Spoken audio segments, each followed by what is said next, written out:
Representative Brass. Thank you, Mr. Speaker. Members, before I get into the resolution, I would just like to acknowledge a great man from Downsonville, Louisiana, which is in Central Parish in my district. A couple of weeks ago, we had the opportunity to acknowledge a great man from New Orleans, Mr. Dutch Moriel, who had his 50th anniversary as serving as the first black African-American legislator since Reconstruction. This great man from Downsonville is now celebrating this year his 150th anniversary as being the first African-American legislator during the Reconstruction process. So if I may, Mr. Speaker, I would just like to read a short bio just to inform you members of this 150-year anniversary.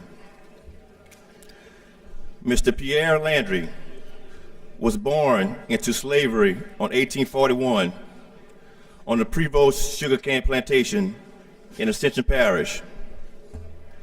The son of Marshall Prevost, a slave and a cook, and Rosamond Landry, a white laborer.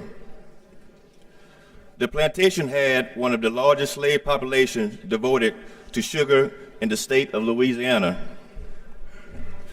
Landry was sold at an auction at the age of 13 to the Brickner family, which owned over 35,000 acres of various plantations throughout the Central Parish. He was likely purchased at the property of Louis Amadé Brigler, who was born on and inherited on the Hermit's plantation in Central Parish. Landry was educated in the plantation primary and technical schools. He was also tutored by the ministers Goodman and Addison in Louisiana. Landry married Amanda Grisby, with whom he had 12 children. After her death, he married Florence Simpkins, and they had another 2 children. Many of the children continued with their parents' communication of education and the church. By the end of the Civil War, Landry had married. He had moved his family to Downsonville, which became known for the 3rd largest black community in the state of Louisiana. In the post-wars, many freedoms were migrating from rural areas to towns to establish their own communities, trades, businesses, and independent of white supervisors. In 1868, 150 years ago, during the Reconstruction era, Landry was elected mayor of Downsonville, Louisiana, being the first African American in the United States to achieve this distinction. He also founded St. Peter's Church and became active in local communities. He served as elected judge, superintendent of schools, tax collector, president of the police jury, parish school board member, postmaster, and he served as justice of the peace.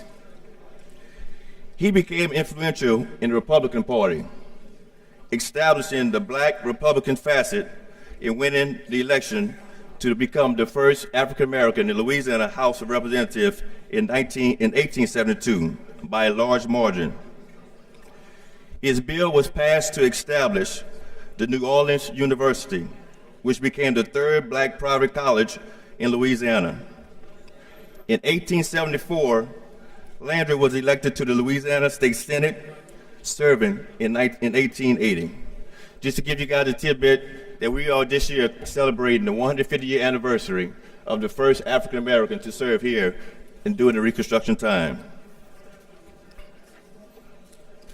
House Resolution 51 simply creates the slavery ancestral burial grounds preservation. This commission is going to be made up of diverse groups from throughout the state of Louisiana. We're going to have representatives from the industry, representatives from the communities, representatives from educations. The 3 primary tasks are going to be to find out and figure out recommendations on how we're going to preserve and prioritize our burial grounds throughout the state of Louisiana.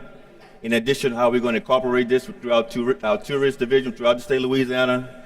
And thirdly, how we're going to employ this within our educational system. With that being said, I'd like to take any questions. For a question, Representative Henry. It looks like you're deleting the state archaeologist from. It just says you're deleting him as chairman of the commission and provide for elected chairman, and that's fine. But is there going to be an if to go to your point, it does give me the idea to preserve something. Does it allow for an archaeologist to serve somewhere else on the board? It doesn't have to be chairman, but as long as there's going to be a presence to help with the part of preservation, is that allowed for in the bill? Yes, Representative. We're actually going to have the archaeologists. We've been working with the Attorney General's office, so his office is going to provide their archaeologists. Okay, that's fine. I just want to make sure you weren't deleting somebody who's good at preserving what you want to preserve. That's all right. There are no other questions. I think we have an amendment, Mr. Clerk. Representative Brass has Amendment 4458. It's 2 pages and is being distributed. Representative Brass on your amendment. Yes, thank you, Mr. Speaker. We do have a couple of technical, with the outpour of response we've been getting since we went before committee. We have various groups that want to definitely become a part of this commission. What these amendments does is adds 1 representative for the Office of Research from Nicholls State University. It also adds a United States representative from the Louisiana 2nd Congressional District. In addition, it adds a representative from the Louisiana Mid-Continental Oil and Gas Association. And then lastly, it adds an additional representative from the St. James Parish Tourist Commission, which covers St. James Parish, St. Charles, and St. John Parish. There are no questions on the amendment. Is there any objection to the adoption of the amendment? Without objection, the amendment is adopted. There are no other questions. Representative Brass, you have a right to close. Just in closing, I would just like to publicly thank the Lieutenant Governor's office, the AG's office, and everybody that have been a part of this process. I'd like to acknowledge my mayor, Representative Berthelot, who allowed our supporters to give their testimony. In addition, I would like to thank Shell Industry. I think you guys saw recently that where they hosted and identified over 1,000 slaves on their property. They actually marked these property and allowed people to go in and use these burials. So I'd just like to thank them. At that particular program, one of the persons on the program mentioned that we've come so far, but we still have far to go. So vote yes is to definitely continue us to move this path forward. Thank you, Mr. Chairman.